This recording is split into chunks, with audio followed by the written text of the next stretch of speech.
Buenas tardes, muchas gracias por estar aquí, que yo sé que cuesta venir un viernes por la tarde a estas conferencias, a estas y a cualquiera, no a estas en concreto, entendedme. Así que buenas tardes y gracias por to be here, que dicen en inglés. Bueno, mirad, voy a hacer una presentación del profesor Jan Sýkora en español-castellano, y posteriormente Sergio lo hará en inglés, también por deferencia a él, para que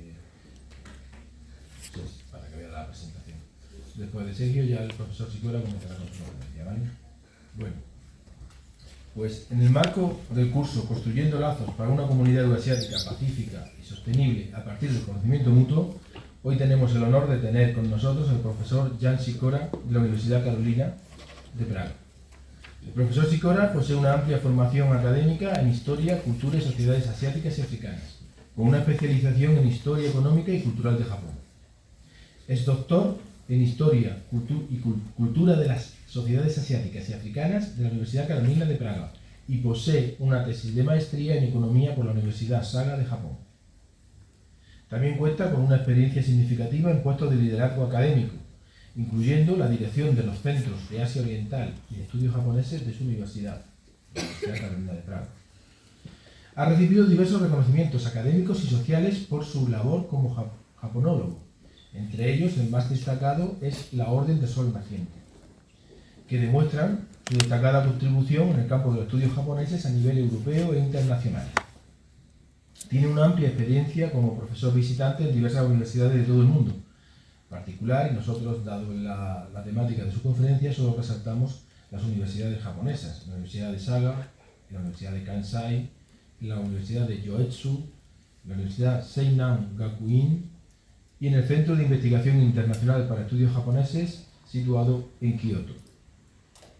Hoy va a defender una ponencia titulada Consumir o perecer, de la sociedad de consumo a la sociedad de compartir en el Japón contemporáneo, un análisis desde una perspectiva euroasiática.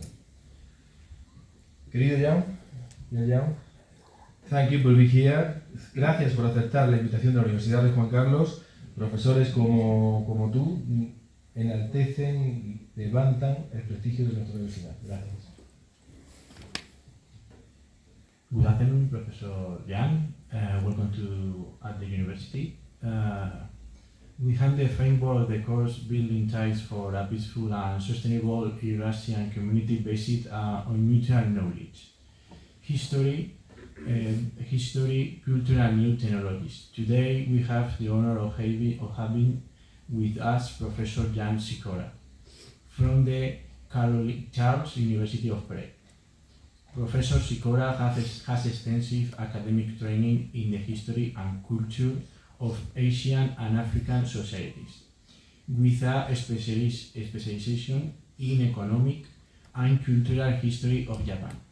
He has a doctorate in history, culture of Asian and African societies from Charles University and Prague, and has a master thesis in economics from Saga University in Japan. He also has significant experience in academic leadership positions, including directing the Center for East Asian Studies and Japan Studies at Charles University in Prague, Czech Republic. He has received various academic and social awards, such as the Order of the Rising Sun, which demonstrates his outstanding contribution to the field of Japanese studies. He has extensive experience as a visiting professor at various universities around the world, particularly in Japan: Saga, Osaka, Kansai, Osaka, Yoetsu, Noetsu, for example. Today, he will defend the presentation, Consume or Perish, from the consumer society to the sharing society in contemporary Japan analysis from an Eurasian perspective. Dear Jan, thank you. Thank you for accepting the invitation for the Rey Juan Carlos University. Welcome. You can continue with your conference. Well, good afternoon. Do I need the mic, or could you hear it? It's better to push.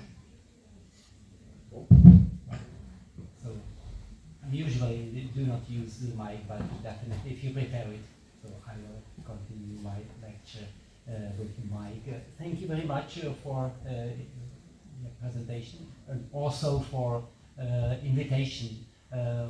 It's my great pleasure and honor to be here and just to share my findings, my knowledge and my experience. And Excuse me, could you put it closer to closer, the yeah. microphone? I cannot hear you. Wait. So is it okay? It's a little bit better. Well, so do not hesitate just to interrupt me. You know, English is not my mother language. And as I mentioned before the lecture, my Japanese is better than my English. So if you cannot understand me, or if it's hard to understand me, just don't be afraid. Just wave or just jump into my speech, and we will make it clear. Thanks for my introduction. I try to add just a few words in order to connect it with today's topic.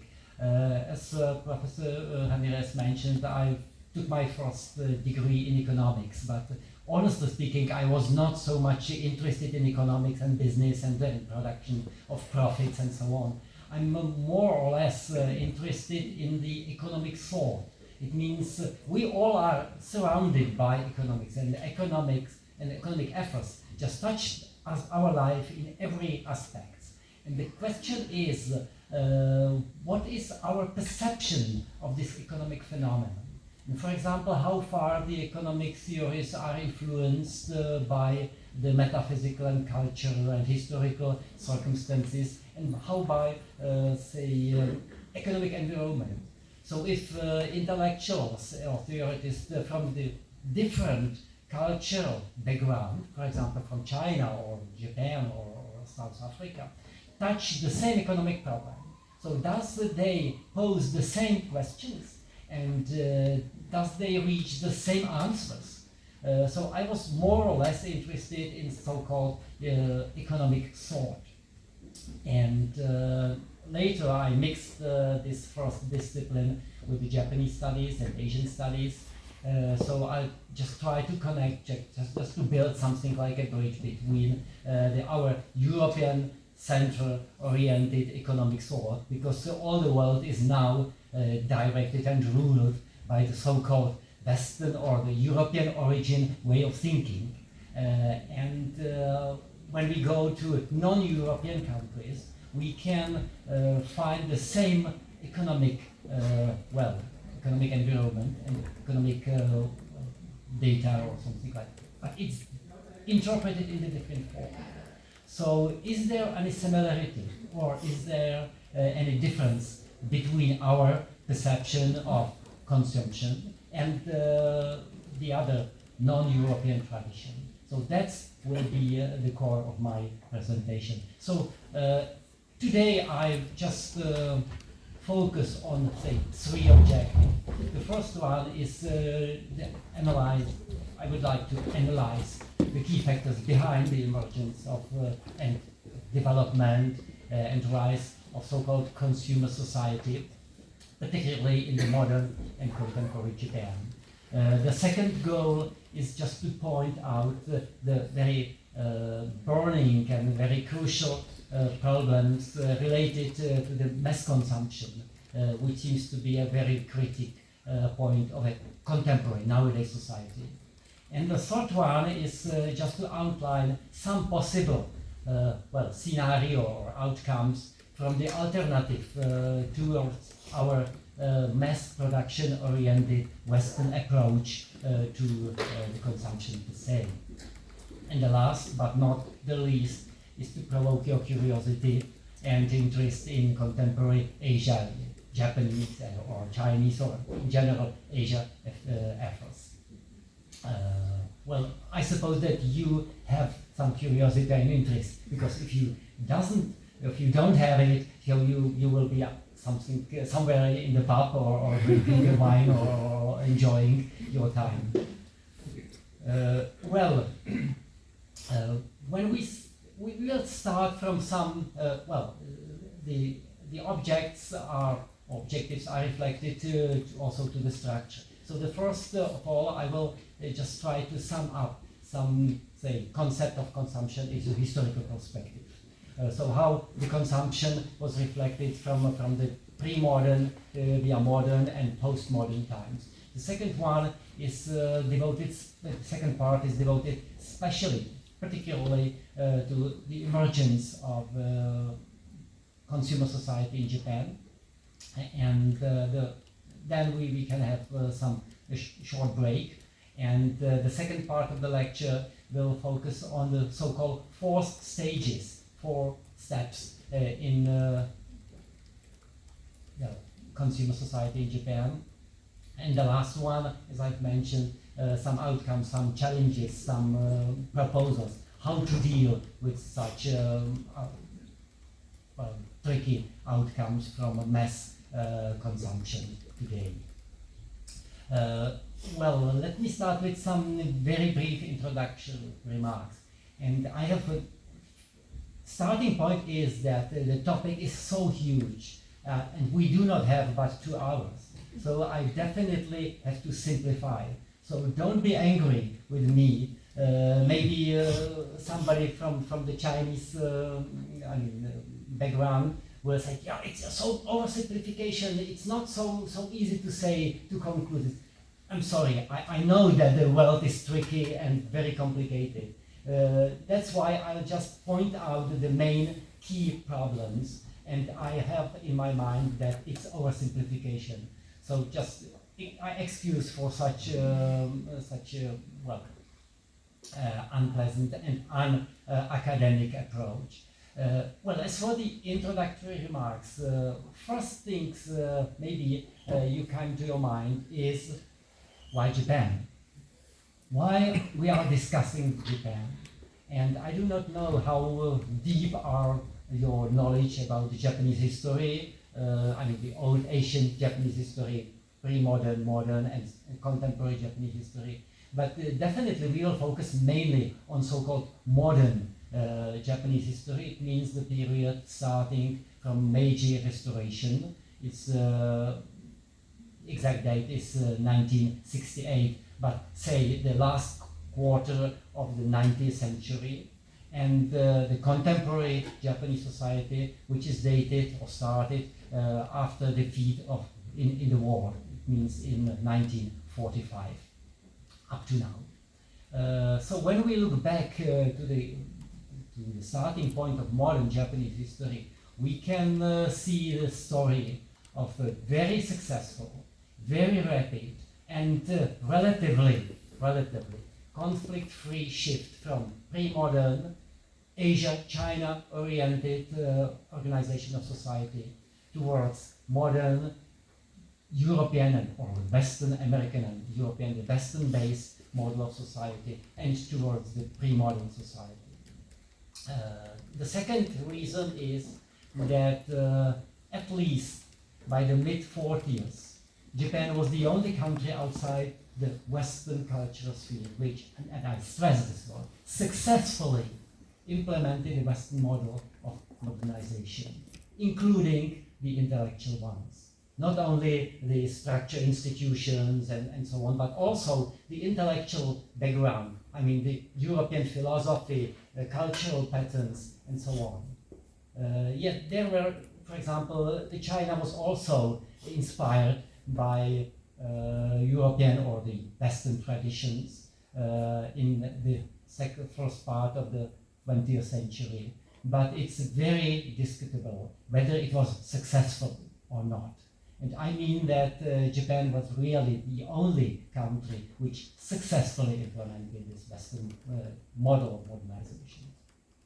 And the third reason is that such successfully implemented Japanese version of West was, overtaken, was a great inspiration for other, particularly Asian countries. When you look on the modernization of China, a lot of European sources came to China via Japan. Because in the beginning of 20th century, we can say that almost all European philosophical, cultural and other outcomes was translated into Japanese. And the problem was, for example, the terminology. We use the term society, but when you look at the vocabulary of Japanese language, I'm not sure about the China, but I mean the Chinese is the same. In the 90th or 80th century, the term shakai in Japanese, in society, doesn't exist. It was artificially produced by Fukuzawa Yukichi, I mean, one of these great Japanese intellectuals who used the Chinese characters and created a completely new words society. And when China just took over the European or the Western tradition, they had no need to invent the new terms because they just took it over from Japanese environment. So it's just a one very short, very small example. But when you look at the Japanese university and the students enrolled in Japanese university, say in the first quarter of the 20th century, there were many Chinese students studied not Japanese tradition, studied European tradition through the Japanese interpretation. So that's why the Japanese model was a great model for at least neighborhood in Japan, in Japanese environment. The second question may be why consumption? Well, it's an undeniable fact that the consumption is an inseparable part of our everyday life. And also it's, say, undeniable fact that what we buy and what we consume is increasingly defining what we are or who we are or who we would like to be. So the patterns of consumption just create us. Just look on your classmates and on your friends. First of all, you look for what? How they fit, what they use, what kind of jeans you bought last week. And you evaluate well, so this is the rich man, this is the intellectual, because if you are intellectual, so you do not use, you do not buy the same dress as a member of the royal family, for example. So you evaluate people, you think about the people by the patterns of consumption which they share. So the searching or just looking of the changing patterns of the consumption per se provide us a fascinating view inside the substantial metamorphosis of our material and intellectual life. So that's why I picked up the problem of consumption today. Well, let me start with some theoretical framework. I do not bore you with some, abstract theory, but just try to think about what is consumption. And the general concept of consumption is not a crystal clear problem, and it includes a deeply rooted ambiguity.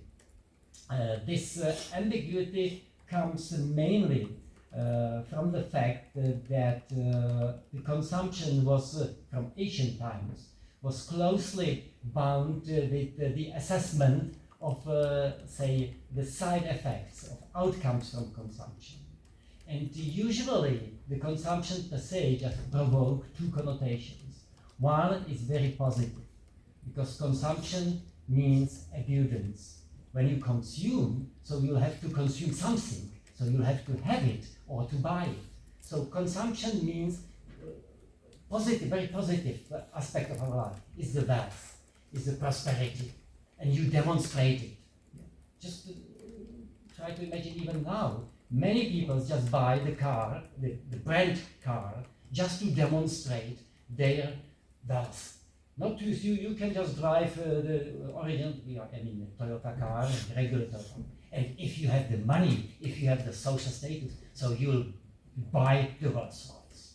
You do not need it, actually. You buy it as a demonstration of your strength, of your position, of your wealth. So the consumption in such mean is a positive effect. But at the same time, consumption provokes some negative connotations. Because if you do not have something to consume, so you are facing the problem of the lack of food, lack of dress. So you face the problem of poverty, starvation, and so on. When we just try to go further, it's not only the material aspect of the consumption, but also something like a social or cultural aspect, or even the medical connotations. British historian Roy Potter just compared in the past, in the Middle Age, he traced that consumption was sometimes interpreted as a disease, like tuberculosis, who starve your body. So the consumption means to storing something. And when we look at I use the Japanese terms, but I mean that characters are the same. When you look at the consumption, it's in Japanese it's shohi. It means these two characters. The first one, it's read in kesu in Japanese, means to destroy, to eliminate, to erase something.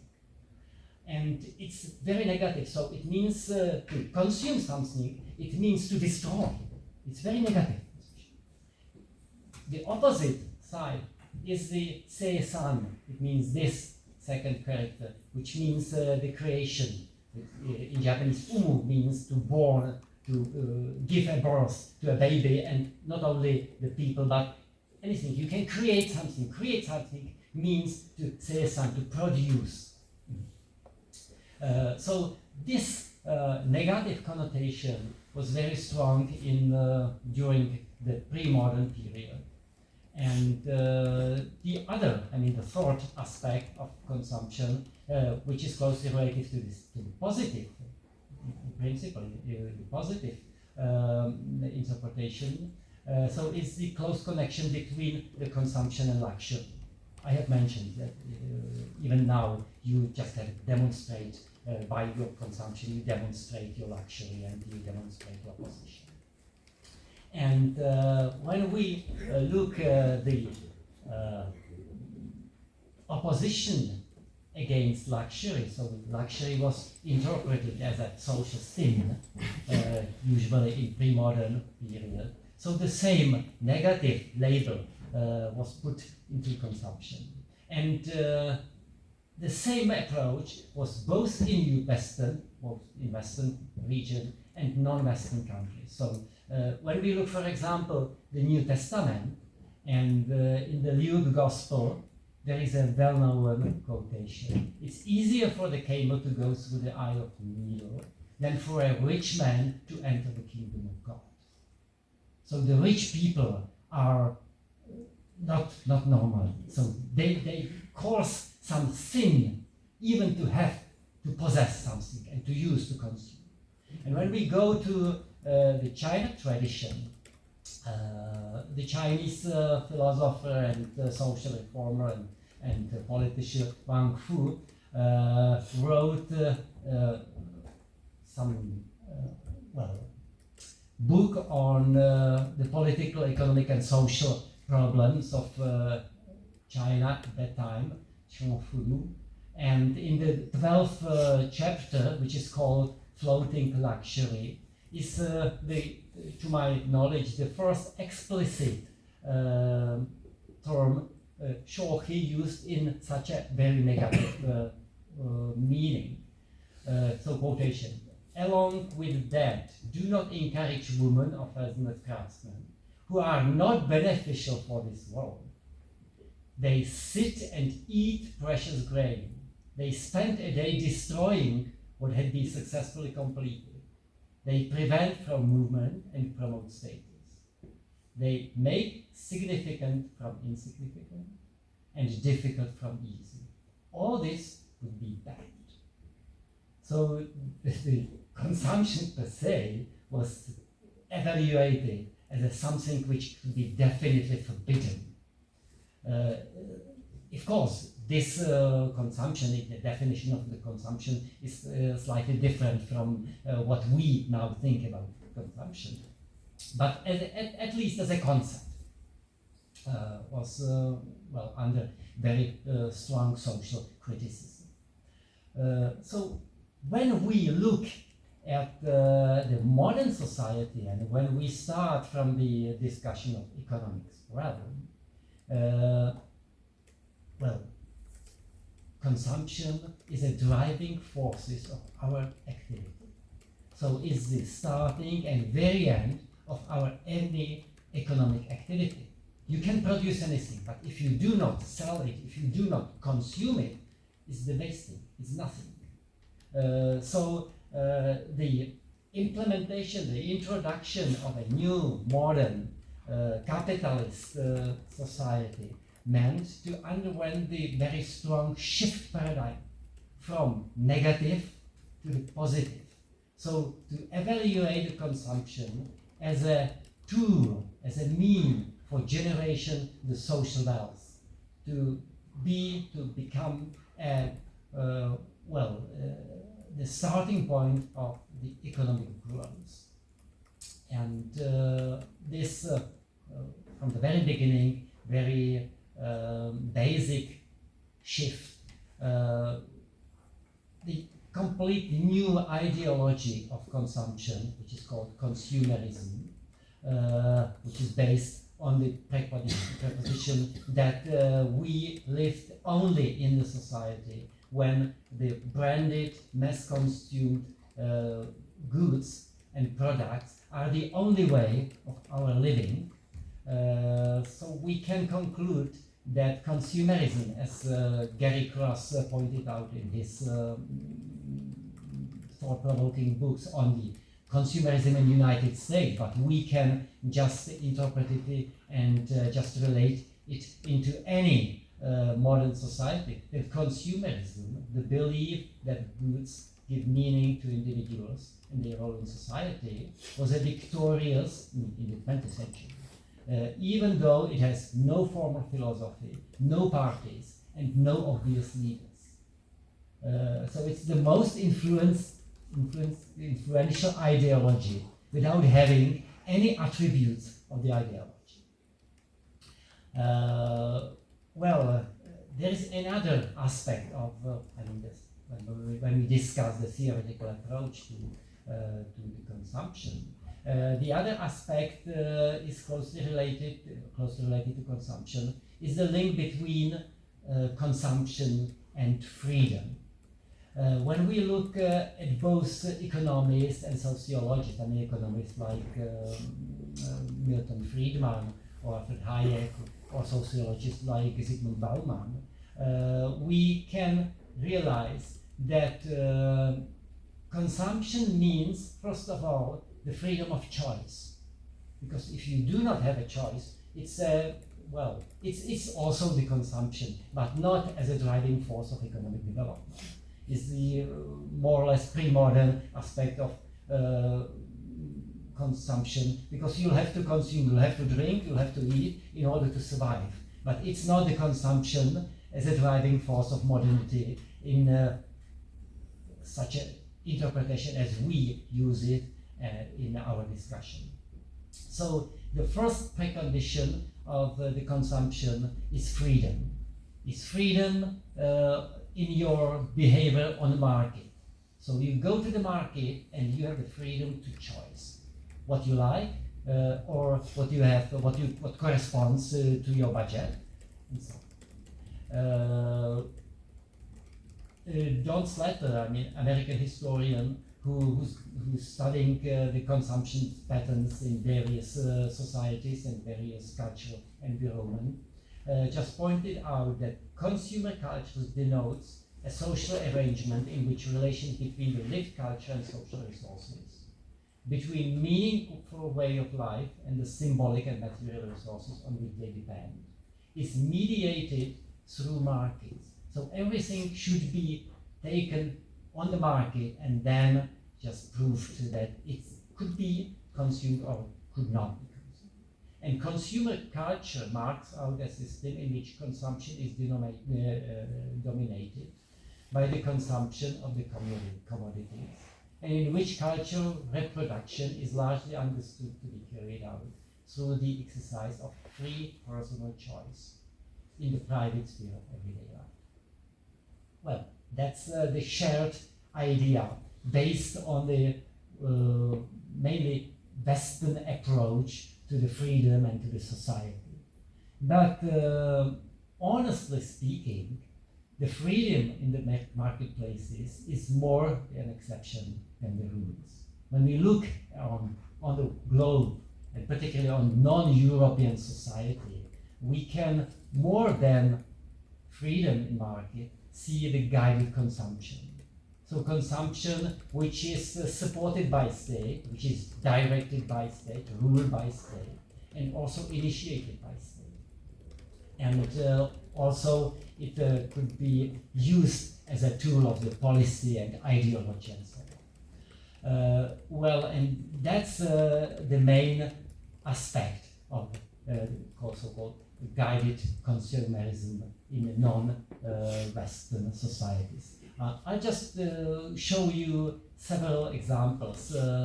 So-called national product movement is the pattern which can be traced back to at least the 20th or the 20th century, and is also present in nowadays societies.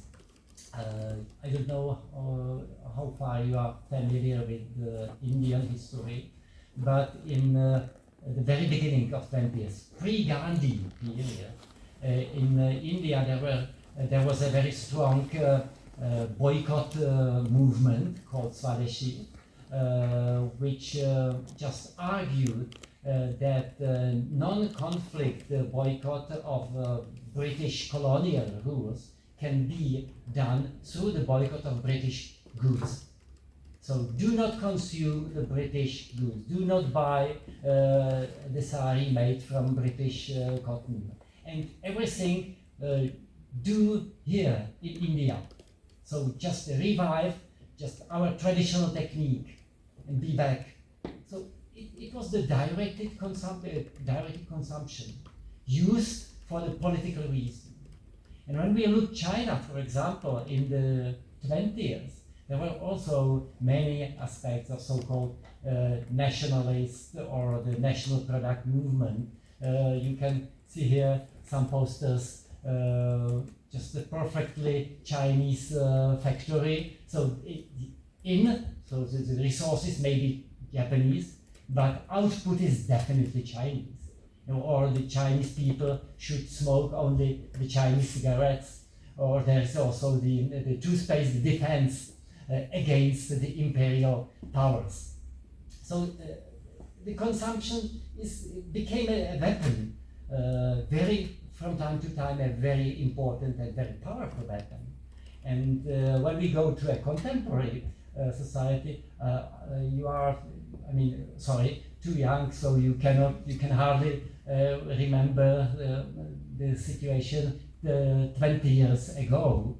But you may know that in 2003, France refused to support the Bush intervention into Iraq. And this is the menu from the US House of Representatives, who replaced on the menu the French fries by freedom fries, and French toast by freedom toast. Yeah, it's nonsense. It's laughing. Yeah, we are laughing. But when you take it as a serious phenomena, it's also the movement of use use the consumption as a political weapon. Not to speak about contemporary China. which is very active in boycott consumer, particularly the branded goods.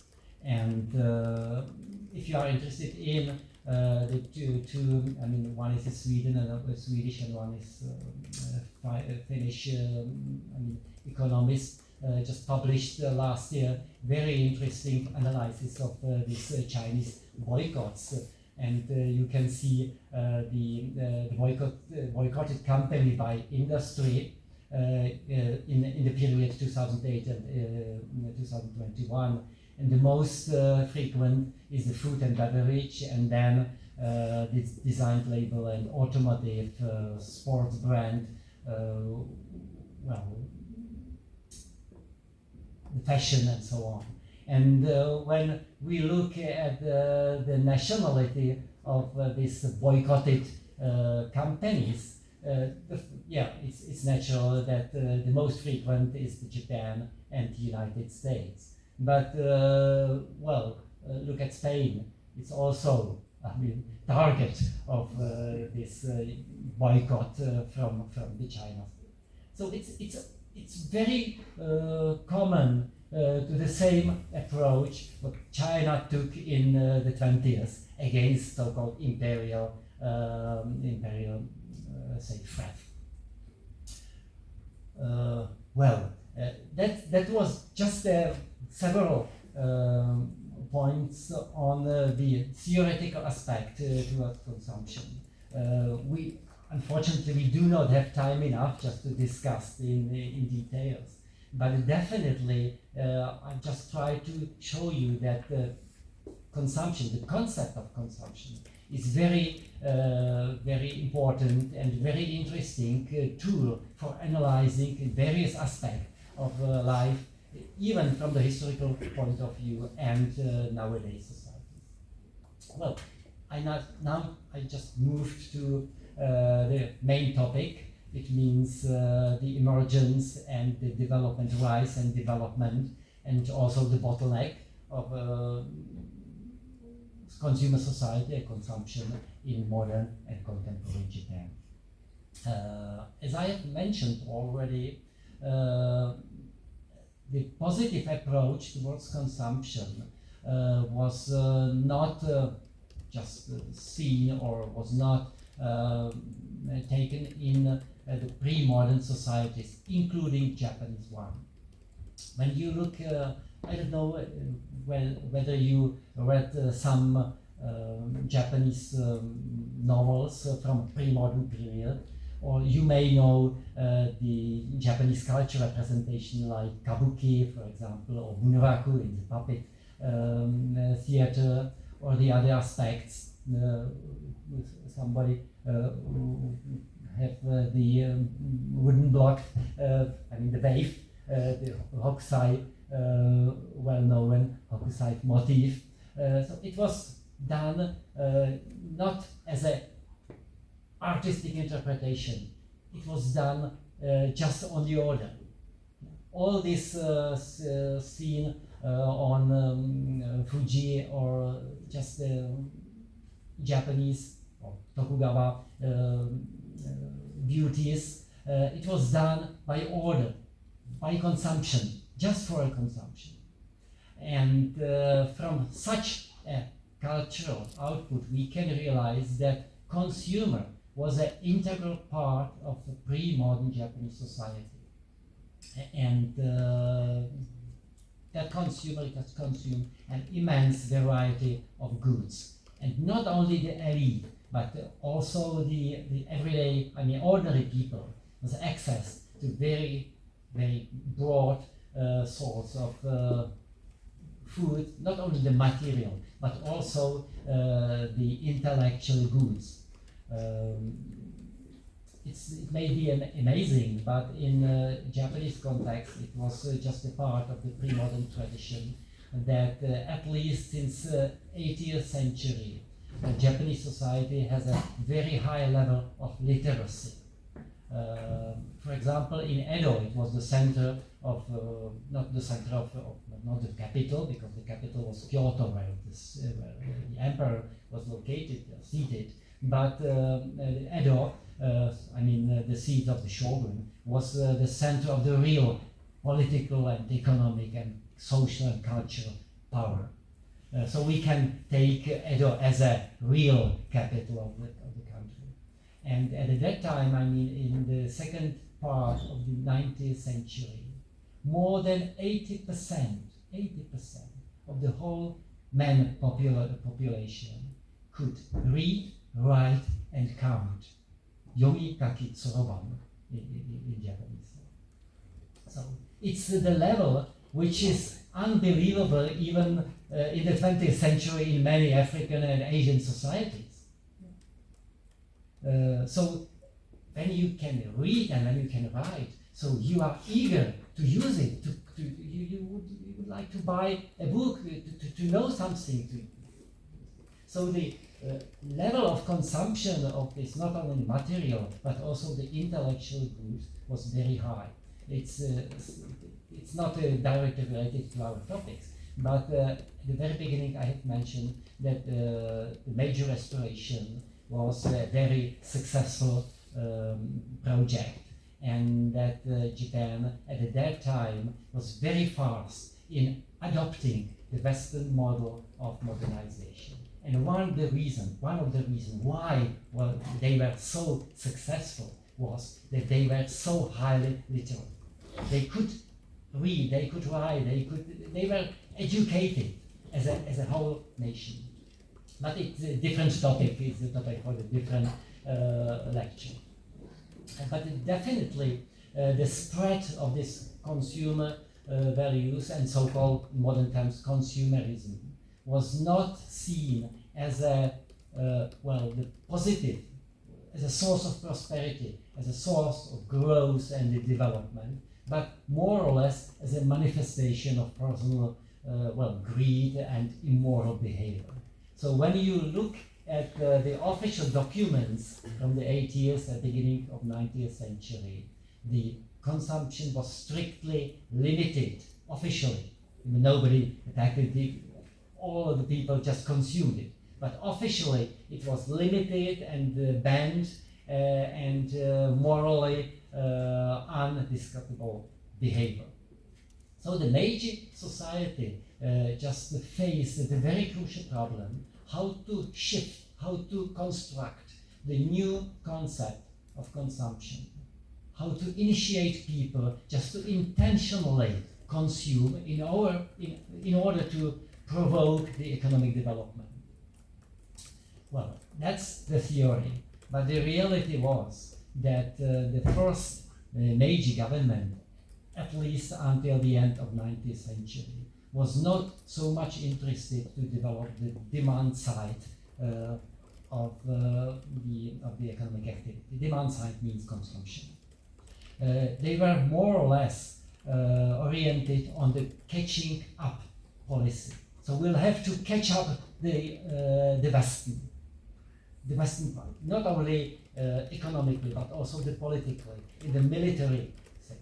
So the concept or the slogan, rich nation, strong army, in Japanese is the Fukoku Kyohei, here in the very bottom, was the leading concept of the modernization during the Meiji period. So the consumers existed in the society, but they were not first on the list. The first on the list was to build the high industry, infrastructure, railways, telegraph system, highways, or roads at least, in order to be able to face all these Western threats. So the real consumer society or the real consumer environment is starting from the so-called Taisho period. The Taisho emperor just replaced the Meiji emperor in 1912. So we can say more or less in the period of First World War first. It was the starting point of the consumer society. Move to Japan, back to Japan, to the Taisho period. It means the period around the World War First. And what has happened? We have mentioned that in the modernization of Japan in the very end of the 19th century was very successful. All these supply side, all this infrastructure was built. Japan had the railways connections, had the routes, something like a highways nowadays, we can say, ports and other so-called hard infrastructure. And since the World War First, because Japan was not involved in the World War First, they supported the Great Britain, but from the political reason. Do you know why? Why they announced the war against the Germany immediately when the World War was breaking? Do you know why? To take the German colony? Yes, in China, mainly in China, yeah. But they were completely out of any battles and out of in Europe or other places. So they just profited because they make a production, they produce the weapons and other necessities and sell it to fighting sides. So the situation in Japan was very, prosperity, and at that time the new feature, which is characteristic for the Western type of modernization, just came into life in Japan. First of all, it was the rapid growth of city. Japan was until the 20th century, Japan was mainly based on the agriculture, and the urbanization was a completely new phenomena, closely related to the young generation. So the old generation, I mean the major generation, was still deeply rooted on the countryside, but the young people just cut off from the previous Confucian-based ideology and education system and so on, and just chase the new chances. And the rapid growth of city was closely related to the new residential area. It means the new development or the development of the new areas on the suburb of the big cities. And particularly the Osaka, as a former economic center of Japan, was the center of such residential area development projects. And it was not only the question of build up the satellite cities around the Osaka and the country, near countryside, but also how to commute, because you lived on the countryside, but you worked in the center, in the cities. So at the same time, the new system of transport, the infrastructure, and which provided the chance to commute between the suburb and center was established. And it was, as we can see it later, it was mainly the private investment projects. And for the private investor, the main criteria is the profit. So when you look at the these patterns of commuting between the suburb and center, so there are the rush hours in the morning and in the evening, and what's between, how to use, who can use this infrastructure, I mean trains and on. So the investors just invented a completely well-balanced system of how to attract the new customer. For example, the man go to work and the woman just stay at home, just taking care about household. So they have to go to buy, and you have to think about location of the department store. So if you just spread it very intentionally alongside this new traffic, new railway lines, you just assure the regular customers during the day not in the evening, not in the morning, because in the morning they stay at home, just preparing the breakfast for the husband and children. In the evening they have to prepare the dinner. But between, they go for shopping or they go for entertainment. So there must be some places where you can relax.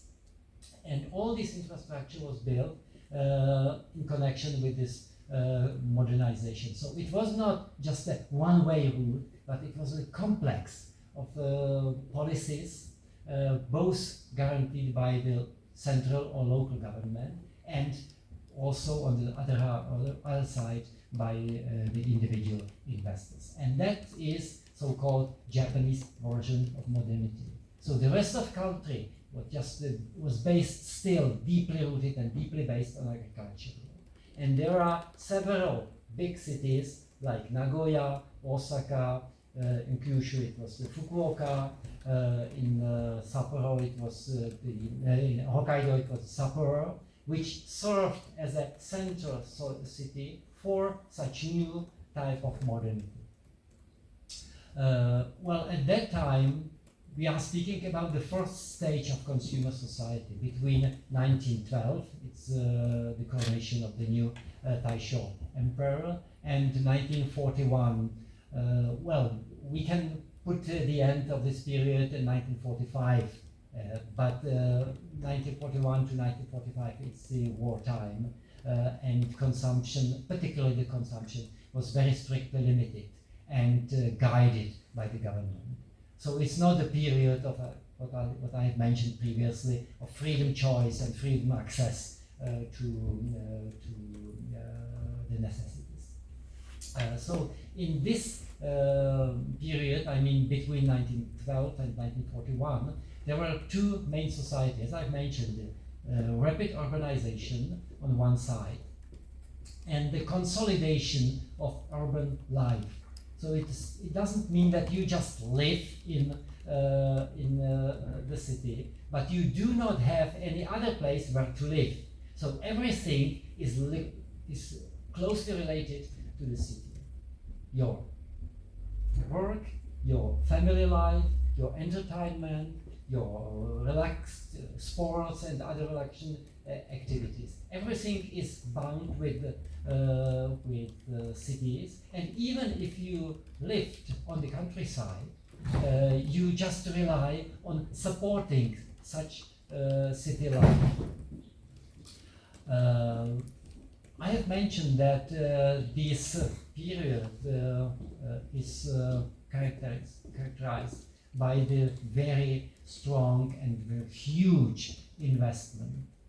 There were two main investors. One is national or local governments, which have done mainly the big investment, long-term investment into the huge housing projects or public infrastructure for this housing or related with this housing project.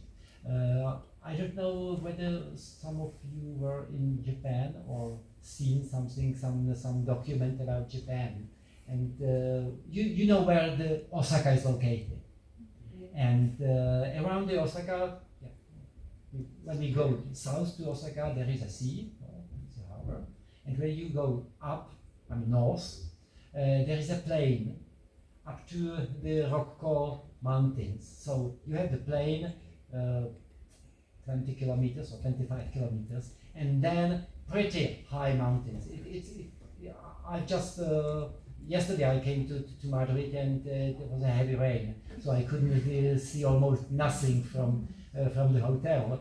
But this morning it was well, pretty fine weather, and I have seen the mountains around the city, at least in the southern part of the sun. So it looks like a so-called Hanshin. It means the area between Osaka and Kobe. Plain surrounded from the north by mountains. And this is the plan of the local government, of the Osaka and Kobe local government for urbanization of this plan. This is just finished in the late 20th. but you can see this part of this plain near the Nishinomiya, where the huge investment project was done by the local government. So they just prepare this territorial development, and then you can see, for example, the building of the new railway line for commuting. You can see this is in the picture taken in the late 20th. You can see just there's a small Shinto shrine and just the field, nothing more. And this is the same. This is the same picture. You can see the top of this hill. This is that one. Yeah. And now there is a railway line here, originally built here, and surrounded by the residential area, which followed the construction of this railway line. There is another one. You can see at the same time it's also the Ikeda station, where is the still exists the gate for Shinto shrine, also surrounded by the residential, by small houses and so on. But you can just see how the atmosphere of this newly developed area just completely changed. That was the activity of the local or the central government. At the same time, the private investors just invest into the transport, retail, in department stores, sport, cultural and leisure facilities. And even now in this region, and one of the most powerful investor or company is the Hankyu Railway Company. It's really one of the, when you look on the list of the most important Japanese companies, I mean not the automotive industry, when we took back to the history of the Japanese companies. So Hankyu is one of the best and one of the most successful investing company in modern Japanese history. It started from under the different name, Mino Harima Electric Railways, because there is a Mino station, there is a Osaka station, and in that part is the Kobe station. And it was in 1910, and well, that's the first electric wagon, and they opened the new Hankyu station just on the terminal Umeda station is the north part of Osaka, and it's 1910, and in 1931, it means 20 years later, the system covering all this Hanshin area was built, was finished. There is the Osaka, here is the Kobe, here is the Nishinomiya, as we have seen on the previous slides. There is a Mino. We see it was the terminal from the very beginning. By the way, the Osaka University campus is located here. And when we compare this situation in 1930 with today's, today, I mean, Hankyu railway lines, well, there is a Kyoto, but we just focus on this part. So there is the Osaka Umeda, there is the Nishinomiya, Kobe in this, there is a Mino here. So as you can see, all laid out, all the system was completely built in 30s. And now it's just a technological invention and so on, but the main investment was done, well, in the 30s, before the war. And I have mentioned that the investors just try to use all this line and all the system for 24 hours, or at least for the whole day, not the night. Well, that's the founder of the company just focused first of all on the retail system. So at any terminal of this line was department stores which could attract the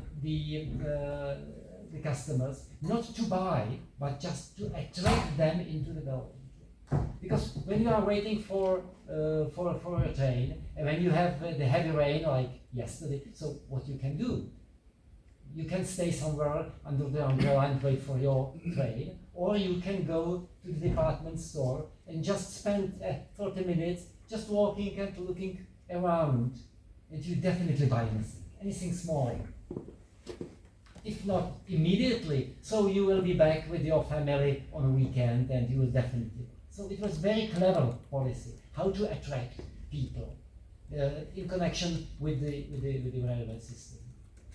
Just look at the department store, which was established in 1929, and that was the situation, the atmosphere of the same department store 7 years later.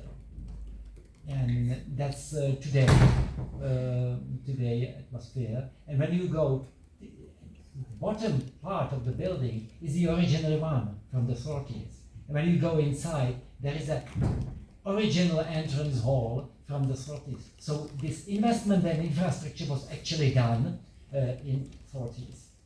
And it was not only the retail system, but you also have to entertain. So in Mino, it was the one terminal. There was a zoo established. On the other side, near the Corbeil, there was beaches. This is the train ticket. So if you buy the train ticket, so you'll have the discount ticket for using the beach in Asia or Garoen. And near this region, there is a well-known in Japan, is one of the best known and one of the oldest baseball stadium in Koshien. Just look at the situation in 1924 and today. I mean, it's completely the same. There was some technological innovation in the roofs and so on, but the hard infrastructure was actually done. So the atmosphere for environment, for consumption was actually done. This poster is very interesting because there is a stadium at Koshien, and there is a 12 minutes to Osaka and 12 minutes to Kobe. And when you look at the timetable nowadays, it takes 11 minutes. So could you imagine the change of the infrastructure? So the train just went at the same speed in the 30s as today. Takarazuka Onsen is on the other terminal, just near the mountains. Onsen means a spa. Japanese is fond of spa. They love spa and hot springs and so on. But it was not the activity just to attract the customer, but also entertain the customer. So the founder of this railway company just established near this Takarazuka Onsen, Takarazuka Revue Theater, where only young women, it's not the men theater, it's only the 100% young ladies who are playing the main role. In Kabuki, there are men who play the woman's role, and this is the opposite. So the Takarazuka Revue was established in 1913, but this is the building on the picture is from the 20s. And when you look at the popularity, this is the picture from the 50s after the World War II, and this is now. And it's still very popular when you say in Japan, Takarazuka, everybody is fascinated. I'm not so much interested because it's crazy, it's really crazy. It's very simple, it's naive, but for Japan is the part of the traditional way of consumption. So living in the city means to be bound with all activities to the city. I've just tried to sum up these 4 stages, and we just can see the social background. So it was the period of where the national building was the main target, and the major dream was to build a strong economy with strong army, rich country. The population was growing very fast because there was a initiative for the young people, new projects, new futures. Total fertility, do you know the total fertility? It's the number of, there's no need to explain it. It's the number 5, it's the 5 children per 1 woman. It's pretty high still. And the ratio of seniors was pretty low. So all the generation, all the society was very young and very enthusiastic. And when we look at the say consumer activity, so the value priorities was focused on the nation or the state. So the nation or state interest comes first, but the consumption was individualized, was personal. Main keywords of the consumer aspiration to live or to be like a Westerner. So the Westernization was the keywords. And the keywords or slogan of be the right Japanese means be cultural and be modern. And the primary consumer, as I've mentioned, was the urban middle class in big cities, particularly the young one. Let me just look at the consumption at this period on 4 stages from the other side. We can also to see the consumption, who consume and what consume, and whether the consumption is mainly private or public, because you can use, you can act as a public consumer, or if consumption means to possess, it means possession, or just to use. So what's the priority for use for you? So is it just to possess, to have it? I have my own car, or it's not a question of have or not to have. The main target is to drive the car, and it doesn't matter if it's your car or my car or some anonymous owner. So we have the 4 quadrants. And we can say that in this period, the private property was very limited. We are now speaking about the whole country, not the big cities and not the limited young generation. It was very limited because you have the limited budget, and still the national building idea was very strong.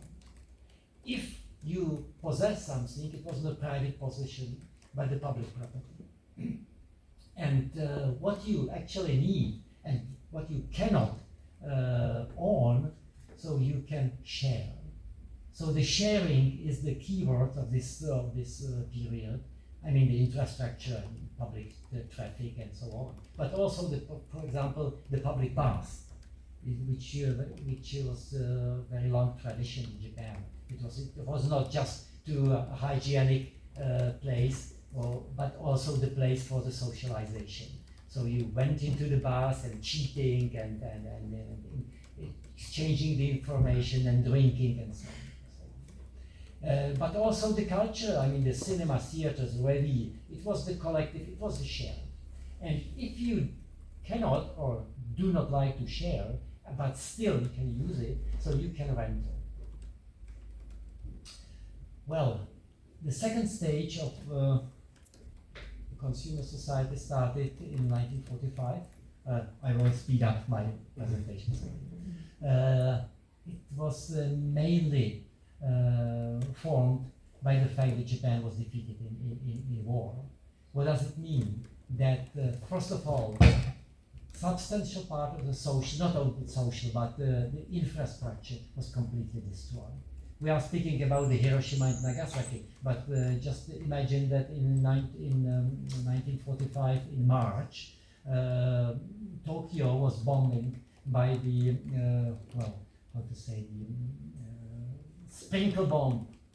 And because the city was mainly built by wood, so it was completely burned.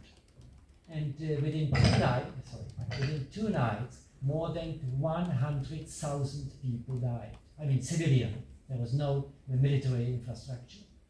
100,000 people died within 2 nights.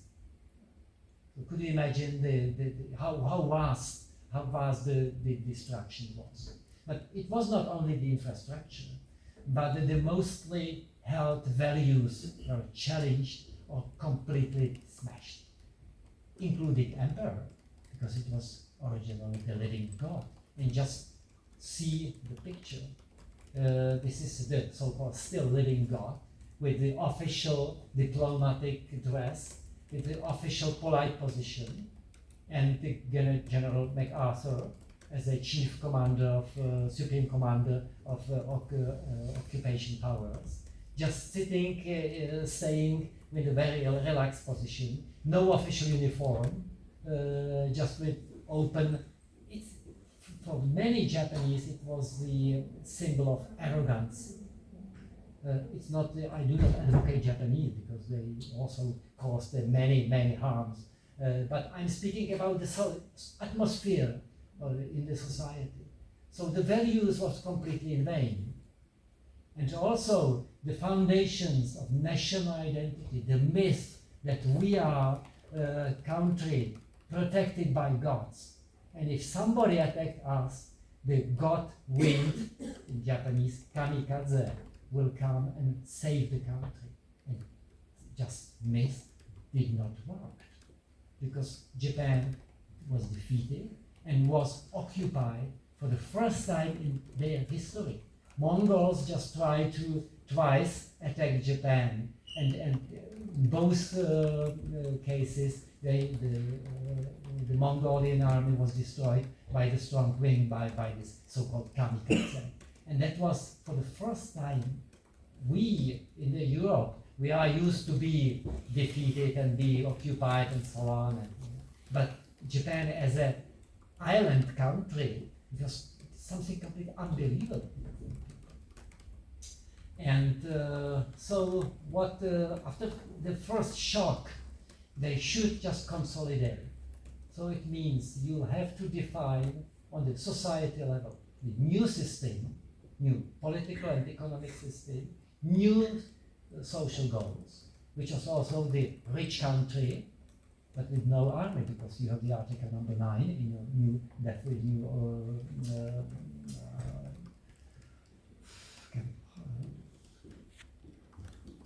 it's legally forbidden to solve the problem through army. So you'll have the new slogan, rich country, no army, which was the so-called Prime Minister Yoshida's doctrine.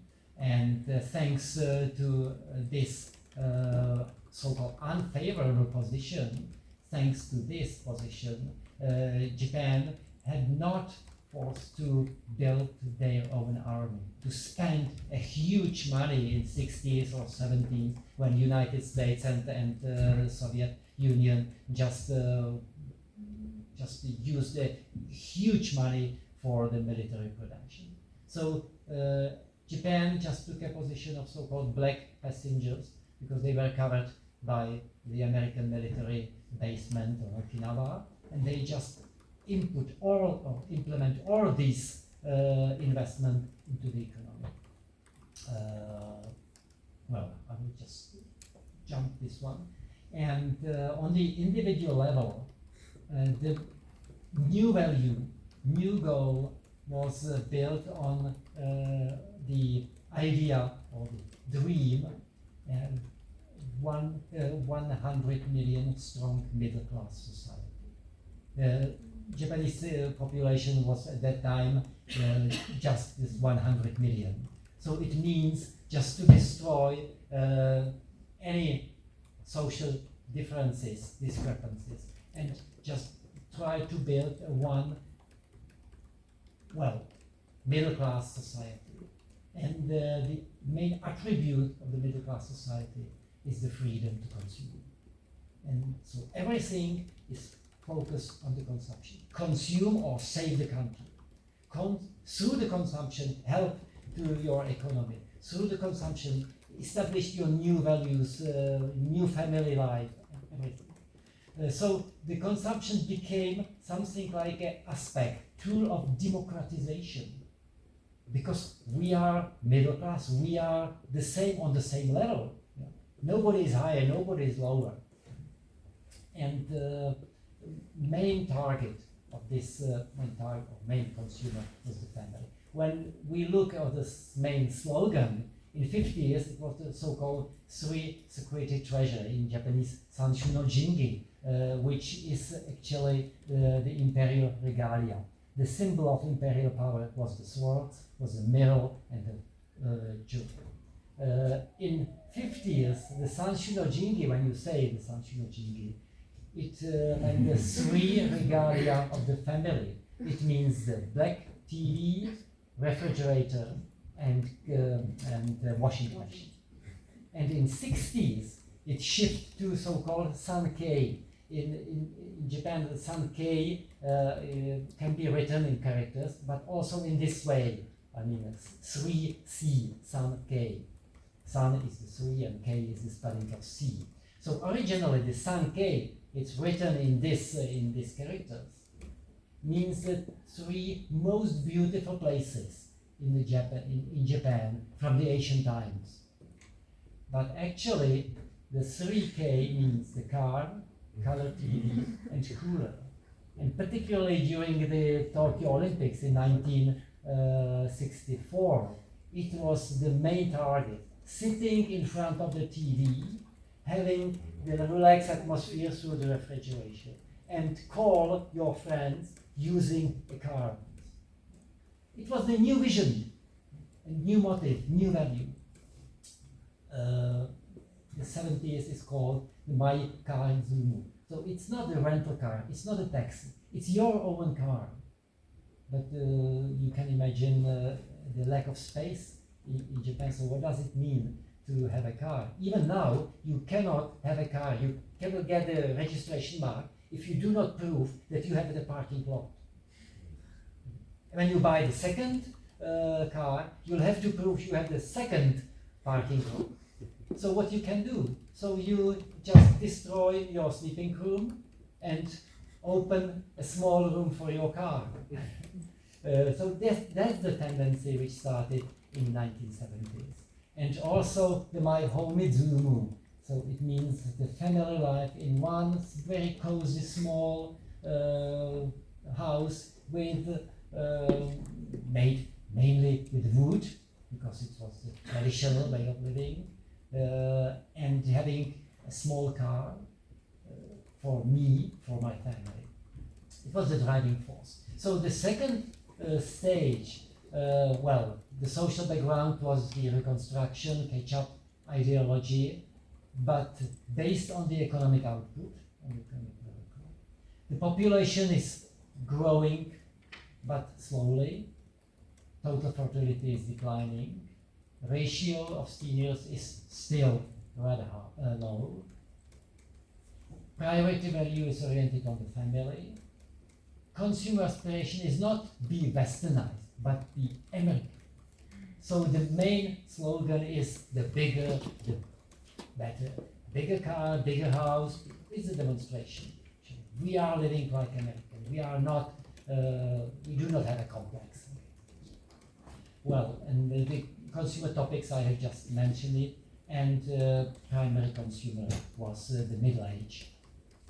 Well, so when we try to visualize this tendency in these four quarters, so it's a tremendous shift from shared use to private property, and also from rental to private property.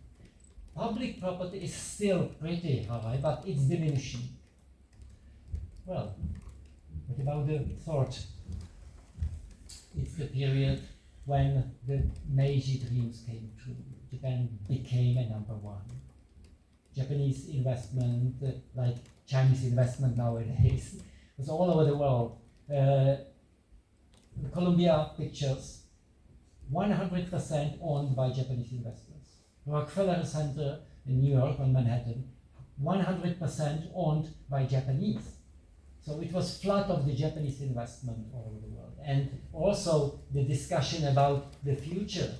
I can strongly recommend you these 3 books. It's very, very interesting comparison. And the 21st century was called as a Pax Nipponica. In 19th century, it was the Great Britain who ruled the world.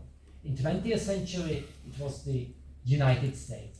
And in 21st century, it will be Japan. Well, why not? I do not discuss it. But maybe China is now just on the top of the list. But I'm still pessimistic in such a world. But definitely, it was also the period of the first conflicts. You can see, for example, the demonstration of boycott or opposition against the Japanese electronics in 1987. The congressman just smashed the products of Toshiba in front of Capitol just to prove that we do not accept such influence of Japan. But how about the consumer society? How about the consumer? Compared to the previous period, the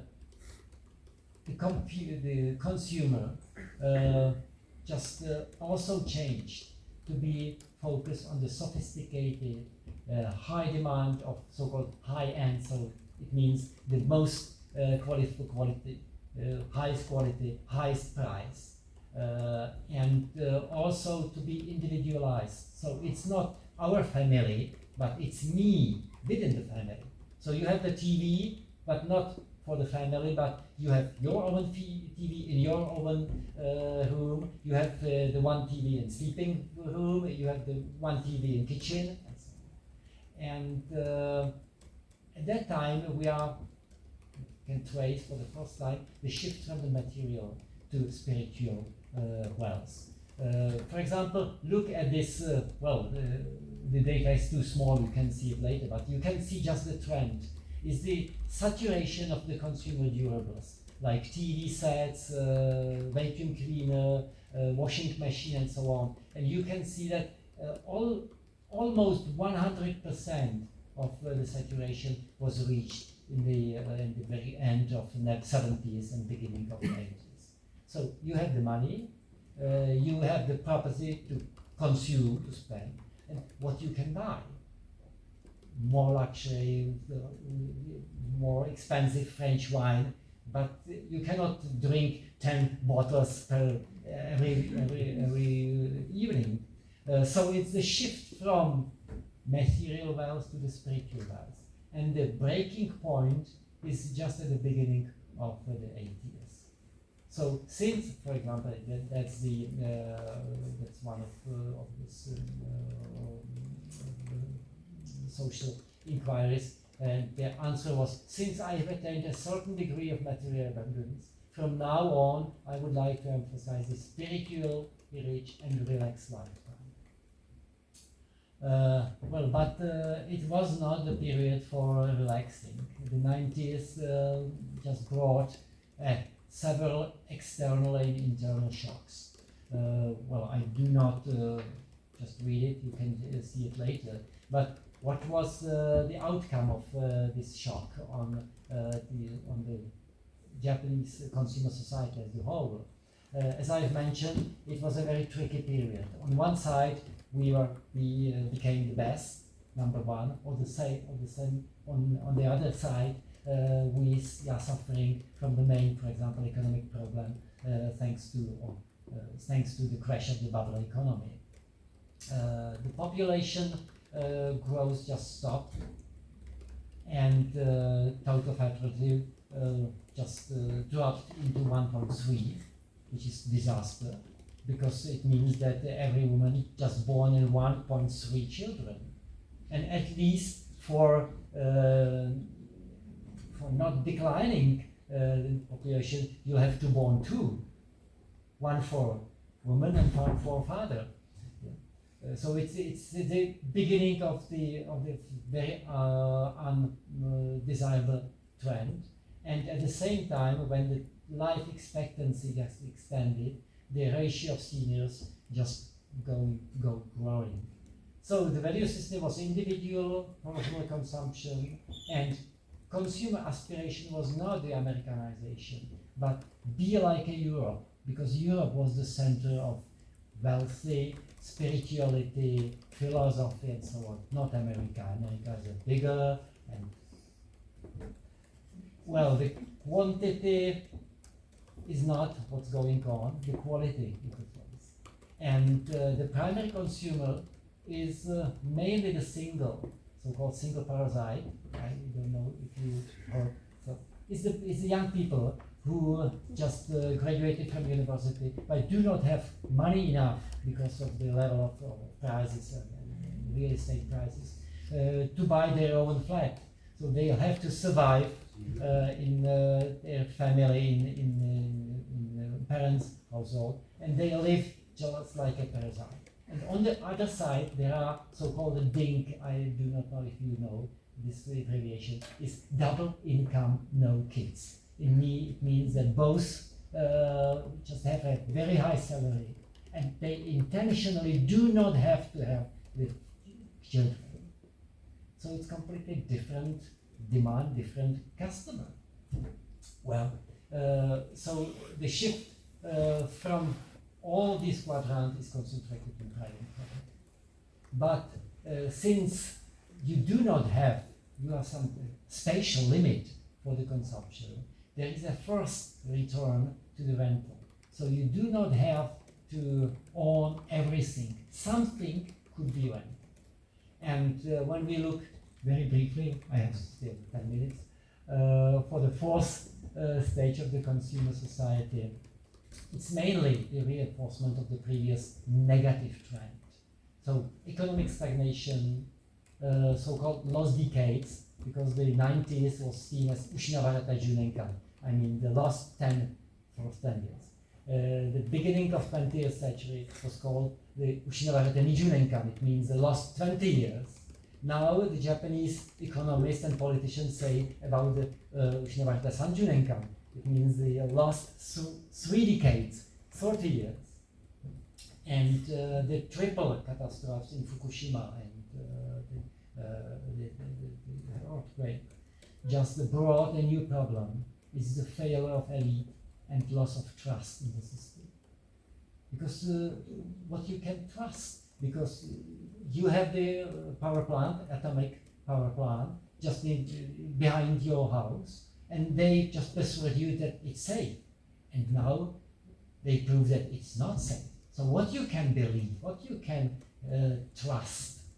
So the trust as a clue in the society is just being disappeared. And there is another crucial shift from the middle class to the divided society, from egalitarian to inequality and social disparity, and from so-called general standard to a new phenomena, it's the poverty.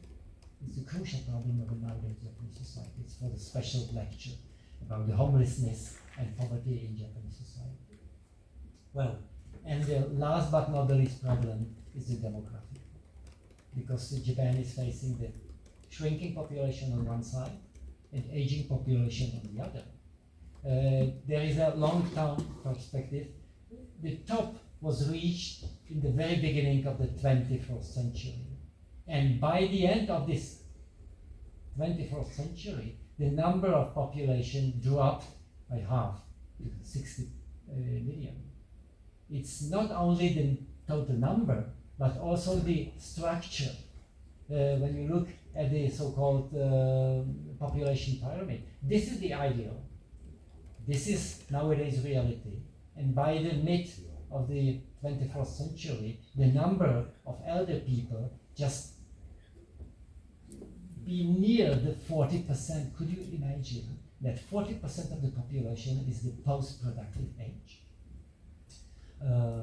Well, the life expectancy is well known, but I have another interesting table. This is the number of people over 100. Over 100. And look, at the 60s, it was only 153 persons elder than 100. Look at the dynamism.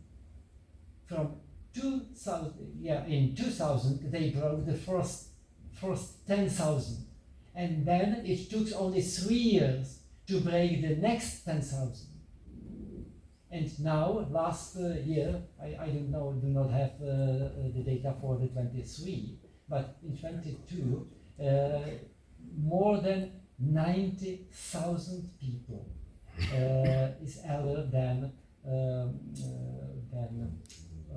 100. Alcon city, and I'm now staying in hotel, I checked, I have 170,000 people. It's half of the city is elder than 100. Could you imagine what does it mean? The implication is political.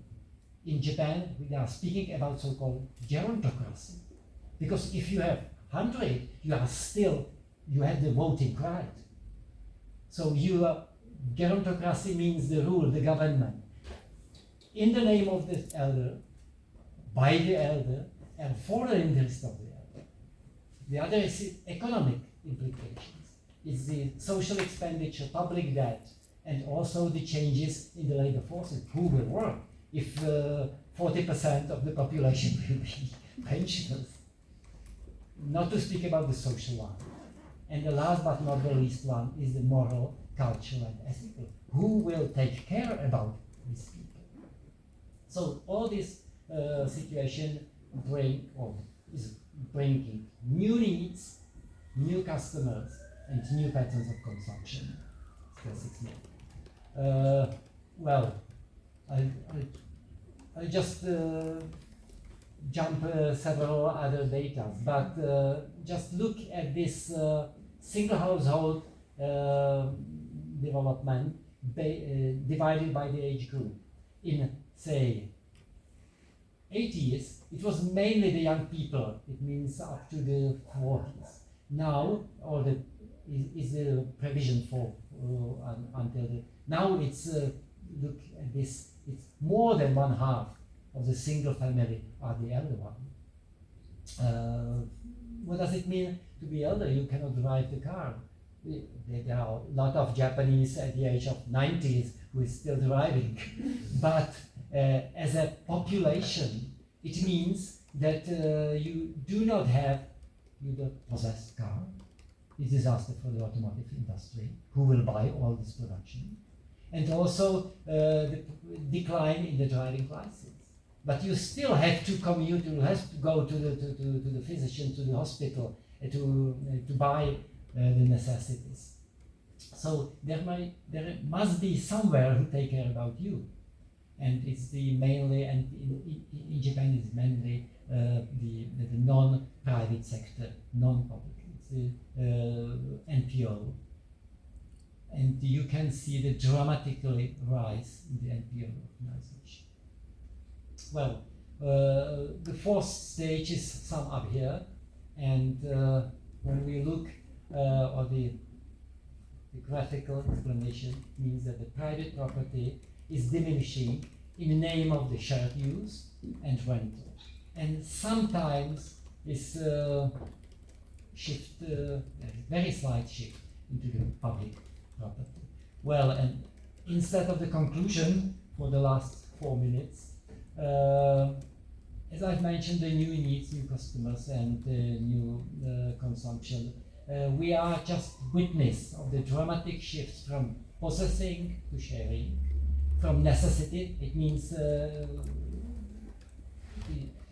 sharing as a necessity, because if you do not have so much, for example, after the triple catastrophe, many people just have to leave their home and they should share their material goods. But it was the necessity. But from necessity to consciousness. Consciously, I will not buy, I will share.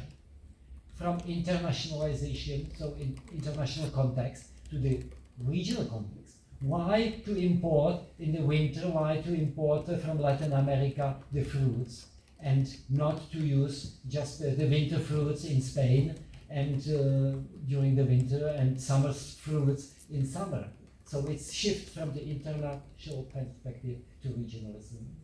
From sophisticated brand to non-brand, meaning simple goods. You have the cell phone, but with a lot of functions. But when you have 100, what you need, you need just to call, just to order something. So you do not need sophisticated equipment. You need something understandable, non-brand, understandable and simple for using. And also from the personal satisfaction to the social benefit. So it's not, well, I'm 100, I'm now 62, so I do not need so much things.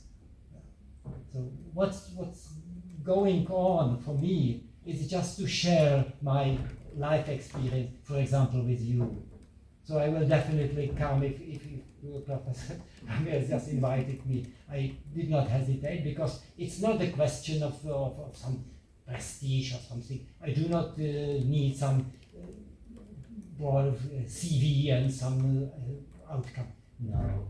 For me, it's important just what I learned, just to provide you, and because I'm on the end, you are on the starting point.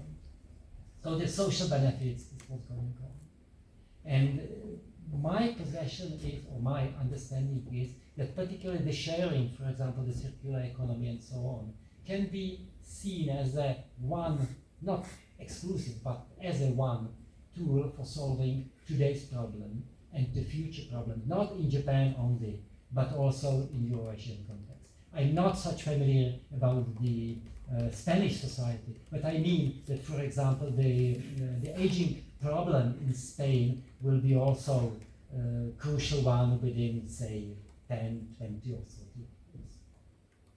Thank you for your attention. And if you have any question, if you have any problem, do not hesitate. There is my email, so do not hesitate, just address me, write me. And what I can do for you, I'll do. Thanks once again.